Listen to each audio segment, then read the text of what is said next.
It's been a while, but we are back to get you all caught up on the LaSalle winter sports action from over the break. Hello, I'm Tegan Lamont. And I'm Dane Pecora. We will be breaking down the highs and lows of both basketball teams from over break. You're watching LaSalle TV's home for Explorer Athletics, SportsLine.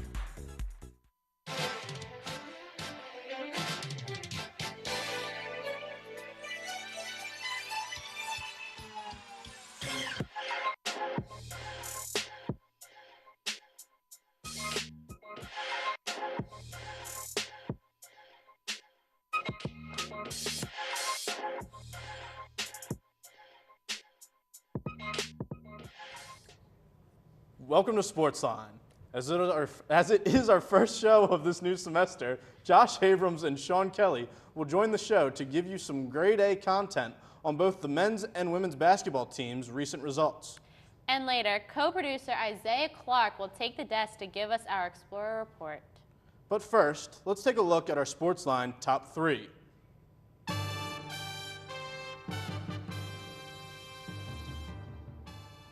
Number 1.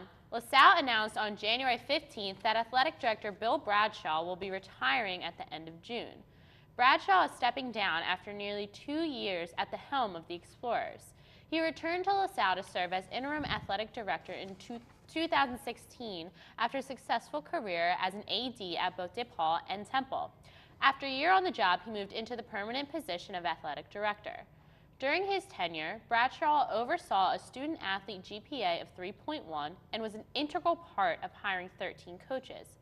Bradshaw said in a press release, "These past few years at LaSalle have been among the most enjoyable of my career. I am grateful to President Hanage, our student-athletes, coaches, and staff for their significant efforts towards what promises to be an exceptional future for the Explorer Athletics. The people of the LaSalle community have taught me invaluable lessons and have deeply solidified Explorer pride in my heart." Number 2, Chris Lewis of the men's track team brought home Co-Atlantic 10 Rookie of the Week honors last week after an impressive showing at Fordham's Brian Horowitz Invitational. The meet marked Lewis's collegiate debut. In his first race as an Explorer, Lewis ran the 60-meter dash in just 6.94 seconds. His time stands as the 3rd fastest indoor track 60-meter in the A10 so far this season, and the best time among A10 freshmen. Number 3, grad student Pookie Powell was named the Big 5 Player of the Week for the week of December 16th to January 1st. In that time, Powell was named the MVP of the Boardwalk Battle Tournament while averaging 17.5 points and 4 steals per game. During the title game against Towson, he had 18 points and 5 steals. Earlier this month, Powell also became the 57th player in school history to score 1,000 career points. The men's basketball team has experienced a winter of ups and downs this year. Here's LaSalle TV's finest, Sean Kelly, to get us all caught up to speed. Men's basketball registered their first win of the season against Alabama A&M. However, their woes continued as they rounded out the non-conference schedule with a loss against Penn on December 8th. The team managed to end the non-conference schedule on a good note. The Explorers traveled to Atlantic City, New Jersey in search of their first win and a title at the Boardwalk Battle. In the first round, LaSalle took on Alabama A&M as 3 Explorers finished in double figures that night. Isaiah Dees led the Explorers with 19 points, followed by Pookie Powell with 17 points and Saul Peary with 13 points. With the help of those Explorers, LaSalle secured its first victory of the season, 80-57. Next, the Explorers moved on to the championship round to take on Towson. One thing to note from that game was Towson freshman Solomon Oleyemono received an inbounds pass but scored on the wrong basket. LaSalle earned a free basket as a result, and the Explorers claimed their second victory of the season and won the tournament as well. The team's winning streak continued as they started conference play against UMass and sealed the victory 69-60. However, LaSalle has struggled as they dropped 4 of their last 5 Atlantic 10 matchups between VCU, St. Louis, George Washington, and Rhode Island. After the 4-game losing streak, LaSalle took on Fordham to beat the Rams in a close 73-71 victory with a season-high 13-pointers. After our last recap against our match against Bucknell, LaSalle earned 4 wins and 5 losses and currently holds a 4-14 record. For SportsLine, I'm Sean Kelly. Thanks so much. Now we have the man himself, Sean Kelly, on desk, and we're going to break down a little bit of the men's basketball. Yeah. So, I mean, obviously they didn't have a great winter break. There were a lot of games that they lost that they should have won. There were some nice wins, but there were a lot of losses. In our defense, we didn't have a great winter break, but we had a better winter break than before we left for break. Yeah, they definitely improved a little bit. I guess you could say. Yeah, they were abysmal before winter break, but then just bad over winter break. So, do you have anything to say about any of the games specifically that you thought were either big wins or tough losses? Well, kind of like what you're going off with what you're saying over break. We did have our fair share of up and downs during the winter break, but I did manage to go down to the Boardwalk Battle in Atlantic City to watch the game against Towson, of course. I saw that infamous play that's been replayed a million times over the internet about Towson scoring on the wrong basket. Yeah. So I thought we performed pretty well down there at the Boardwalk Battle. I think those were the two games that stood out to me the most from the winter break and for the season overall. I feel like we had our fair share of trying to recuperate. We're kind of like laying back with the tough teams that we faced earlier in the season, and we're kind of like relaxing a little bit, trying to like rebound, just trying to like get ourselves together. And yeah, absolutely. I would say that Atlantic City tournament was definitely a bright spot for the team so far this year. It was a bright spot for us too. We were all at home. Unfortunately, we didn't get to go, but we're all like in a group message, like, "Oh my gosh, are they going to do it? Yeah, are they going to do it? They're winning. They're what?" Yeah, when they were playing Alabama A&M, I was like, "Oh my gosh, we're going to actually get our first win of the season. It's time." Like, we're playing another team that hasn't won yet this year. But hey, we're going to take a win. It was very exciting. Yeah, but then there were the negatives of the break, and we were at the George Washington game, which was not a good look for us at all. No. Probably the worst team in the Atlantic 10. We had them held to almost nothing at halftime. I think they had 14 points or something around that area, and then the second half came, and we did not close out a game at all. And we saw exactly that a couple days later against Rhode Island. Yep. I mean, almost to a T. Yep. We were winning, we were doing great, and then all of a sudden, second half, we just broke down and we lost. And games that it seems to be the pattern is we're just losing games we shouldn't be losing. Games that don't look like we have any shot of losing in the first half, we're just completely breaking down. And that's kind of been the theme this season, which, I mean, it gives you a little hope that, okay, they're not getting blown out, but it's also that much more disappointing. Right, and the Rhode Island game we actually played pretty decently. We shot 45% from three, but the George Washington game, you look at that, that's the game that I was talking about where we just totally blew it down the stretch. Shooting 15% from three is just not going to do it for you. And we played fine, but then the three-point shooting we relied on the three-point shooting in that game, especially down the stretch, and it just was not good. It was really tough to get through, really tough to watch even. Yeah.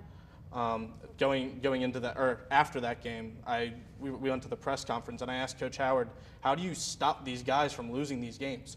How do we turn the corner and close out a game?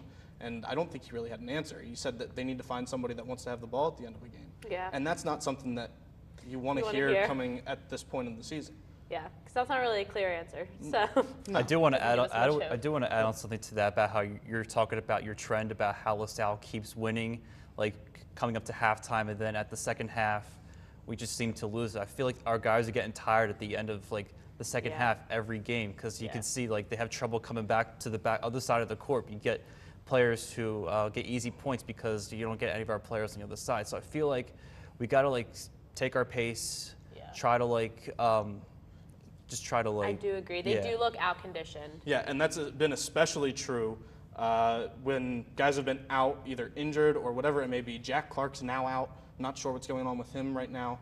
Miles Brookins missed a big stretch of time, and it's really tough for the team to rebound from having so many guys out. I mean, I believe UMass was one of our only game where everyone was playing, or most everyone is back playing, and we won. I mean, it just goes to show, that what can we do with a completely healthy team? Yep.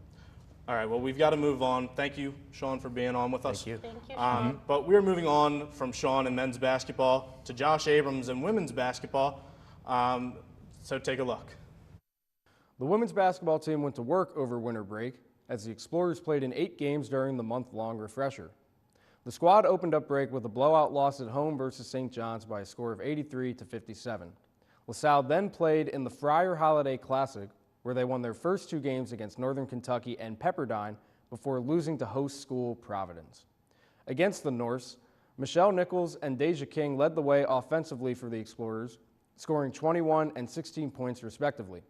The next day, it was Shayla Sweeney's turn against Pepperdine, as the freshman guard led a balanced scoring attack for LaSalle with 14 points.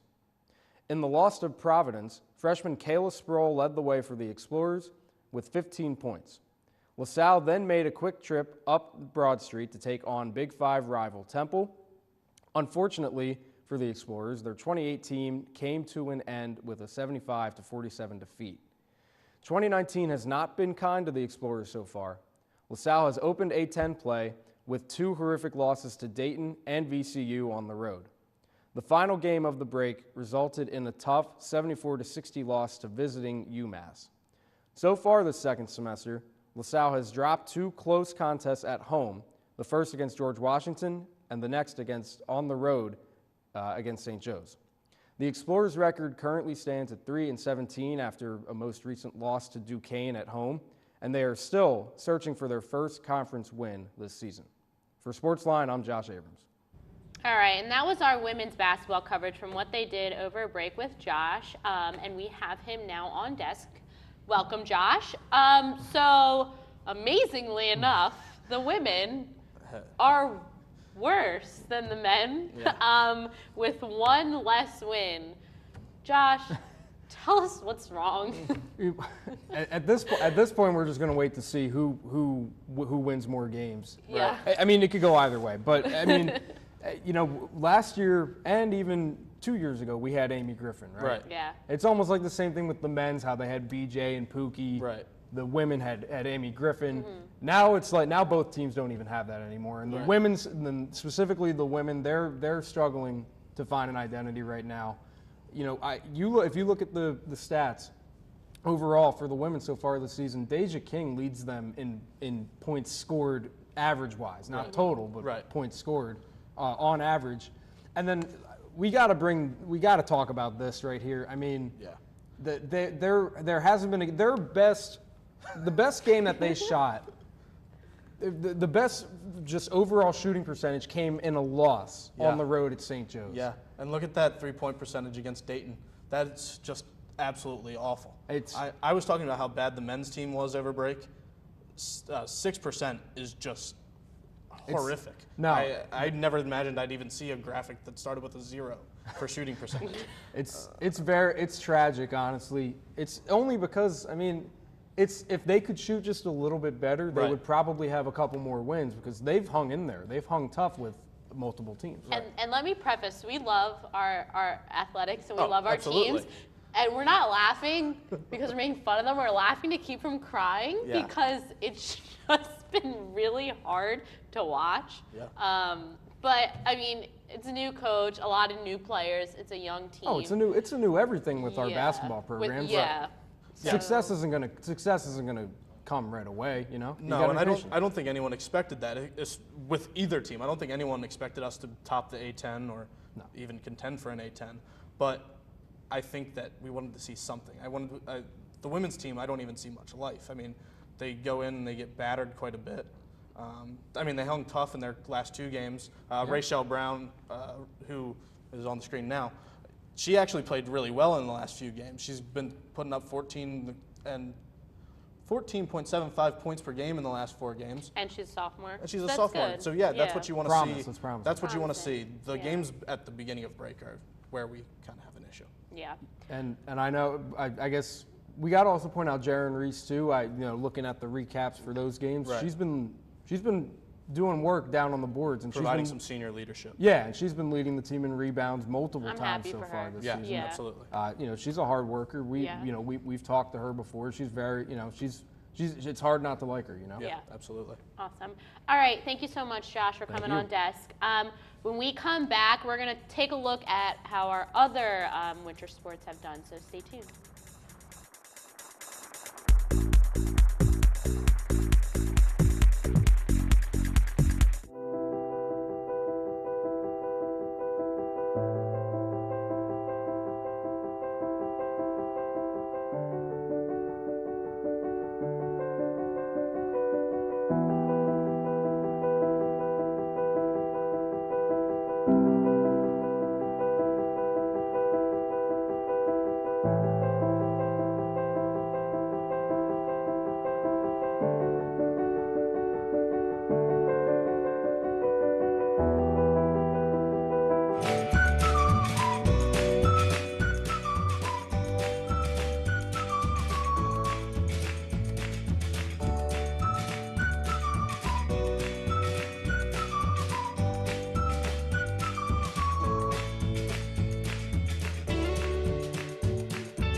Welcome back. Now that we covered basketball, let's see how our other winter sports fared over break. Men's swimming won all 3 meets that they competed in over the break, winning each one handily. Junior Blake Griffith won a diving event during all 3 competitions, taking the gold in 2 1-meter events and 1 3-meter event. Freshman Zachary Walbert won 3 events in 4 consecutive meets and has also won the 200 fly at every competition this year. The blue and gold particularly dominated against A10 opponent Fordham, winning by nearly 125 points. The men took all 3 podium positions in the 200 and 500 free and the 100 breast and the 400 IM. The Explorers were equally dominant against Loyola this week, taking first and second in 14 of the 32 events. The women's swimming and diving team experienced quite the rocky start to spring semester, as the squad is currently winless after 3 January meets. First, the Explorers fell to Villanova on the road. Freshman Sarah Rossetto kicked things off with a win in the 200 free, but the team failed to keep up the momentum. Freshman Phoebe Shea once again impressed on the diving board, finishing in second in both the 1 and 3-meter events. Back in Kirkpool, the blue and gold looked to defend their home turf against Fordham. However, the women once again failed to deliver a victory. Most recently, the Explorers were defeated by Loyola at home, but showed a lot of improvement. 10 points separated the 2 teams as the Explorers captured numerous victories in the pool and on the diving board. The meet has placed the team on an upward trajectory as the team approaches the postseason. Women's track opened their 2019 season at Fordham's Brian Horowitz Invitational on Friday, January 11th. Senior Ariel Mitchell broke the 2005 school record in the 60-meter with a time of 7.6 seconds. Junior Jess Bryant easily won both the long jump and triple jump events. In the long jump, she leapt 5.3 meters to take first, while teammate Kalia Miller finished in 3rd place at 5 meters even. In the triple jump, Bryant earned the win with a mark of 11.2 meters, while Miller finished in 2nd with 10.7 meters. Freshman Ariana Wallace won the 800-meter with a time of 2 minutes, 23 seconds. Classmate Liz Mancini finished in 1st in the mile with a time of 5 minutes, 13 seconds. The men's track and field team also got their season started off on the right foot at the Brian Horowitz Invitational. The Explorers swept the podium in the 60-meter hurdles. Dylan Burnett won the event with a time of 8.4 seconds. Ache Hall and Kyrie Johnson-Walters took second and 3rd place, clocking in with times just under 9 seconds. Luke Jakuza-Rakowski put the Explorers on top again, this time in the 3,000-meter run. The sophomore finished the race in 8 minutes and 43 seconds to claim 1st place. LaSalle inducted 2 athletes and 1 full team into its Hall of Athletes on January 19th. Steve Silvestro has the coverage. Today, we are proud to welcome 2 new members of one team, Ryan Fenley, Kelly Greenberg, and the 1968-69 LaSalle men's basketball team. A decorated runner during a golden era of LaSalle cross country, Ryan helped the Explorers to 4 straight Atlantic 10 team titles over the course of his career. As a sophomore, he picked up NCAA All-Region team accolades, a distinction he also earned in his senior year. Been very fortunate to be around some great runners, great teammates, great coaches. Dork was very passionate about running and prided himself on having a blue-collar program. It really carried over to a lot of the athletes that he coached. I also had great teammates while I was there. They really pushed me in workouts and races. And a 3-sport varsity athlete, 3 sports from 1985 to 89. Kelly Greenberg. She was a 4-year starter for the field hockey program, also a member of the varsity softball team for a year. She decided to walk on the women's basketball team in her freshman year, following in her dad, her uncle, and her brother's footsteps. She's primarily remembered for her standout play in basketball over a 4-year career that saw unparalleled success. During the 4 seasons with the Explorers, the team went 95-24, won 3 MAC championship titles, advanced to a pair of NCAA tournaments. A member of the Big 5 Hall of Fame. I grew up a LaSalle person, and it's been a part of who I am since I was born. I mean, the coaches that I got to deal with for 4 years as a player, I was one of the luckiest people ever. I mean, these gentlemen and Gina were just fantastic. I mean, they just made every single day of practice and games wonderful. And so my nephews and nieces who are here, I can't thank all of you enough. You guys mean a lot. Led by former National Player of the Year and first-year head coach, a guy by the name of Tom Gola. The 1968-69 men's basketball team put together an unforgettable 23-1 season that resulted in a #2 ranking in the final AP poll. Led by 4 players who would go on to play professionally. Widely considered as the greatest college basketball team in Philadelphia Big Five history. Please join me in welcoming the 1968 men's basketball team. The 19 obviously had quite a collection of players. The players that don't get mentioned very much are the players that didn't get to play a lot. And I just want to say that these guys were not just good players. These guys were not just all-stars on their teams. These guys were well known within their leagues as prominent players. And when they came to LaSalle, it just made for an even more wonderful basketball experience. That this team could walk on the floor today and be a prominent group. 3 years ago, this team was inducted to the Big Five Hall of Fame. The Big Five Hall of Fame was celebrating its 60th anniversary. They wanted to commemorate that occasion by having one team from each of the Big Five schools inducted into the Big Five Hall of Fame. And I can tell you that night, during the introduction of those elite teams, there's only one team that was mentioned as being considered the best team that's played in the Big Five after 60 years. And that's the LaSalle Explorers in 1960. There's plenty of LaSalle sports action this upcoming week, so let us welcome Isaiah Clark for this week's Explorer Report.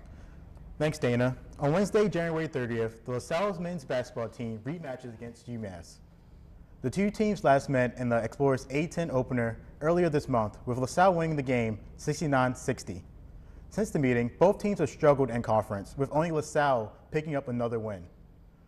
Returning to the team this semester, Salle Fury made an impact in their first game against UMass, scoring 20 points and going 4 of 5 from the three-point arc. The most impactful player for UMass thus far has been LaWayne Pipkins, who's averaging 18 points per game on 36% shooting. The keys to the game is a strong second half, something that the Explorers have struggled with all year, and once again shutting down Pipkins, who only shot 3 of 16 from the floor against LaSalle. The Explorers must also turn strong defense and turnovers into points, which they did in the most recent one against Fordham, with the help of Salle Fury, who grabbed 5 defensive rebounds, 4 steals, and a block. All right, Isaiah. So, like you said there, LaWayne Pipkins has been a huge player for UMass since I've been at school here at LaSalle. I'm pretty sure he's been there since my sophomore year. He played terribly against us the first time. I think you're right that shutting him down is going to be the biggest key for LaSalle, but I'm not sure if we could do it again. Our defense hasn't been the greatest all season. What do you think? Well, I think it hasn't shown in many of our games recently, but definitely that first UMass game, our defense was really good. I think Saul definitely impacted that game. Yep. Having him back this semester, I think really impacted the defense. I think give credit to Pookie with his play against Pipkins, because he actually did do a really good job defensively shutting him down. Right.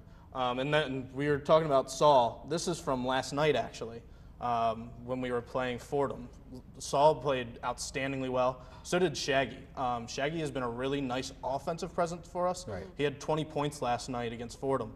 What do you see in those two guys offensively? We're talking about the defense of Saul. What do you see in those two guys offensively? Well, yeah, Isaiah's been good offensively all season. Right. He's always making an impact offensively.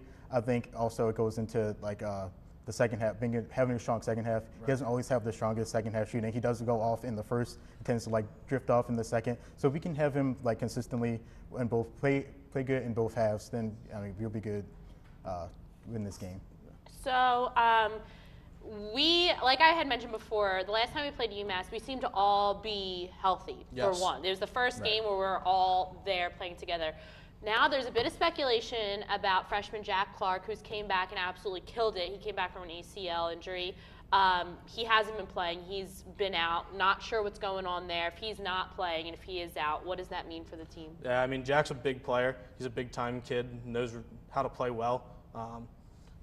We're going to have to see what the team can do without him if he's going to be out for an extended period of time. Well, we wish him the best of luck. All right, we have picks. You want to start? Yeah, I will absolutely start. I have no confidence in the LaSalle Explorers so far today, and I'm going to stay on that trajectory. I've got UMass winning 71-66.